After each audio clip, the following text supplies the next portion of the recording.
Estamos en la calle Ronda Narciso de Monturiol para que conozcamos y veamos bien los edificios.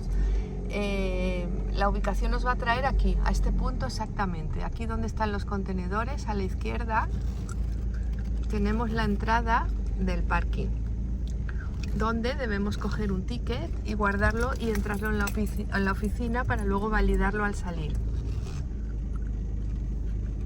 Se levanta la barrera y podemos aparcar en toda la zona, ¿vale? Está cerrada, pero hago el recorrido hasta la oficina para que luego sepáis dónde dirigiros. Tenemos a la izquierda el Banco Sabadell, hacemos esta curvita, ahí tenemos Aneco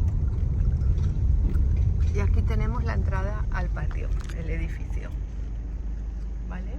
Ahí en la primera planta, a la izquierda, tienes portería, también puedes preguntar.